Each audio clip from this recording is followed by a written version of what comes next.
Good. I said, no, it's not on, but you got it in. Magic was. Okay, well, I tell you what, guys, stay with us 1 second, because I think you should listen into this as well, because I just want to remind everybody at home that back after Real Madrid beat PSG, Jamie Carragher in this very studio made a very bold prediction, and I think we should all just revisit it. Beat PSG, Jamie Carragher in this very studio made a very bold prediction, and I think we should all just revisit it for 1 second. Because this Real Madrid team will not win the Champions League. Absolutely no chance of winning the Champions League. No chance. You're going to be nervous on the final. I've been a lot nervous. It was Man City. Listen, I'm very confident Liverpool will win. Yeah. Guillaume, your reaction to that?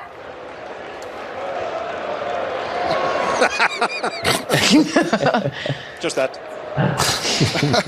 Well, Hey, I have to say, I mean, obviously we've done the brackets. Predicting this Champions League has been very, very difficult. I had Bayern Munich winning it. They got knocked out of the quarterfinals. I did think that Real Madrid would go into the final because of, the situation in England. But they were so poor. I mean, they were poor. Only the game in Chelsea was good.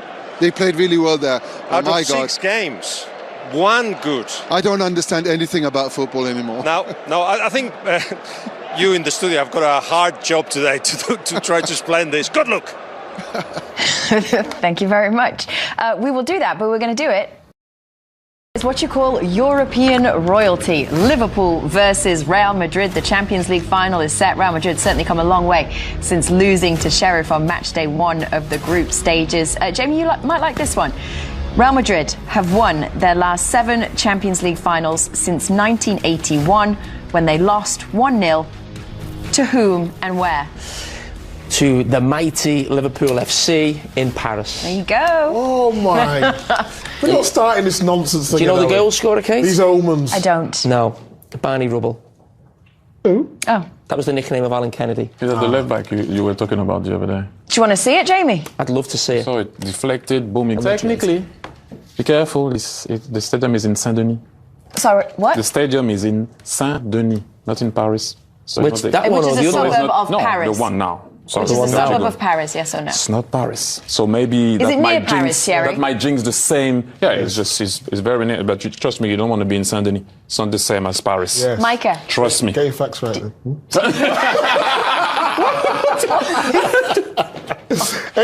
Anywho, Yes. do you still want to come to Paris? Well, You were planning a big night out and all of that. to be honest, I'd happy Who are you supporting in Paris? Liverpool, 100%. You know that had it been the other way around, had Liverpool been knocked out and City were in, no way on earth you were supporting Not City. a chance, no. Not a chance, no. I'll be supporting Liverpool in the final. Definitely. Support a Real British Madrid, team. Just a question. Does this fact that Liverpool are into the final and Manchester City are now out, does that help Liverpool's quest for the quadruple? Is it now hard for Manchester City to pick themselves back up, or are they now so focused on Premier League that... It helps Liverpool in 2 ways. And I think psychologically that will be a huge blow for Man City. I think not just because of the league. I think any big club who expects to do well, or certainly in that situation that Man City were in with 1 minute to go, to get over that psychologically for the game at the weekend, it will be really tough. I still expect them to win that game against Newcastle. But for Liverpool, 2 things. They're not playing Man City, which will be a massive relief to everybody, because number one, Man City are a better team than Real Madrid.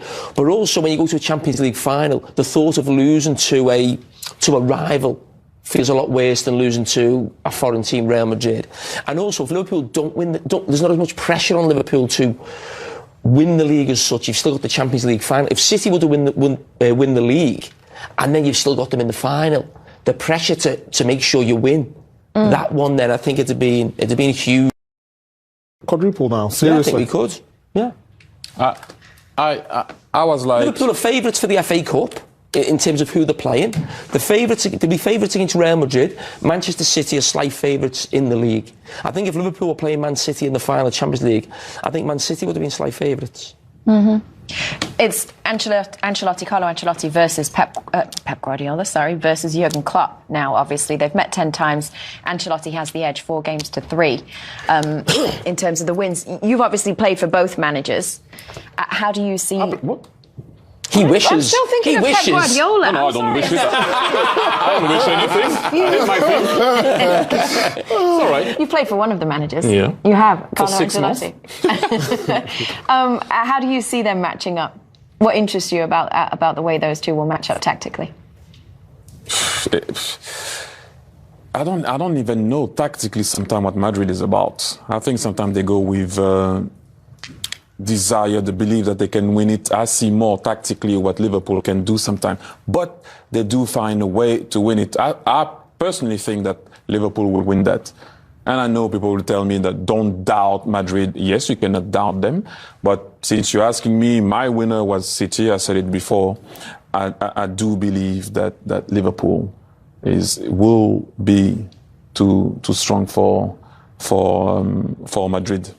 When Mo Salah was interviewed yesterday after the Liverpool game, Jamie, and asked who would you rather face, would it be Real Madrid, would it be Manchester City, he said I'd rather face Real Madrid. Do you think that had anything to do with the revenge for what had happened with Sergio Ramos and the other 100%. Yeah. I think that was a massive blow for Mo Salah himself, obviously for the team, but for him, he'd just come alive that season when everyone really knew what he was about. He got over 40 goals. And that was going to be his moment. And Ramos definitely meant it, what he was doing. He talked about the dark arts of football. There's probably no one, I wouldn't say as bad, because, you know, it's part of the game, but he definitely pushes it to the limit, Ramos. He won't be involved. And I think Mo Salah will be desperate to sort of almost put that final to bed. Because, to be honest, a lot of that team, well, not a lot of them, I'm thinking of the midfield. I'm sure the midfield on that night was Modric, Kroos and Casemiro. And I think that'll be the midfield again tomorrow. So even from Liverpool's point of view, there's still a lot of players from that team. Virtually the whole back four, really. And not sure if the goalkeeper wasn't. But Salah, Mane still involved, Firmino still involved, Henderson, Milner. So there's a lot of players from that Liverpool team who are still involved. But if you think about the final and to make it even bigger, the two favourites for the Golden Ball, the Ballon d'Or, are Mane and Benzema. So that will add an extra little spice into it, because I still believe that Benzema is ahead. But if Mane wins it with Liverpool and they do make the quadruple, that's a pretty strong case, and it will be great for Africa. But I'm still going with Benzema. Kareem the Dream, you called him, Micah. Remember those days? We're going to go through... we haven't had a chance to go through any of the action from this game yet, because we've been showing you all the reaction live from over there in Madrid. Let's take you through some of the key action in this one. It looked comfortable for you for a long minute there, Micah, especially when Riyad Mahrez did this. You have moments, you can be cute on the ball, you can be whatever. Madrid don't care about that. When they have an opportunity, they try to put it in the back of the net. And remember well, beginning of the second half, cross from Carragher. What was the miss? A sitter. Should have been in. I don't know if you remember. Vinicius Junior missed a sitter. Yeah, it was left Don't foot. put the ball in the back of the net, then you leave yourself exposed to a goal from Mahrez. And football goes down to that. Well... then, sorry, it's all right, Michael. We'll get through the night together as a team. Don't worry. We went to extra time then, and you're saying it's what you do with the ball, and whether you put it in the back of the net. If you're the referee, it's what you do with the whistle. And he didn't call anything virtually all night long, but then he called a penalty. The referee was all... Do we think it's actually fitting? You know, basically. Feels like it was written for him. It just feels like it was written, not just because of the game. I mean, when you're that good at playing, you get that much disrespect off a pundit. You actually said it in the fairness. We must have the clip, mustn't we? No, I said it was written. I said it was written in the stars of Benzema. He will have known about that comment, wouldn't he? Which one we're talking about? No, I know you've said a few about him. He went viral in front, so he knows. No, but joking aside, this is the moment. Why are you tackling? Why are you going to ground? Where is he going? What is he going to do there, Benzema, even if he controls the ball? I would have understood he's about to shoot. Courtois. Yeah, that pass with his right foot, and then Camavinga could, nobody could catch him. But that pass of Courtois at that moment in the game, keeping that composure. And I said it, if it was Ederson, and I will maintain it, Courtois is better than Ederson. People are going to say I'm biased because obviously... Not distribution. We're not talking about that. Overall, as a keeper. For me, I know Peter... Maybe saves. And Is better. And that pass was outstanding.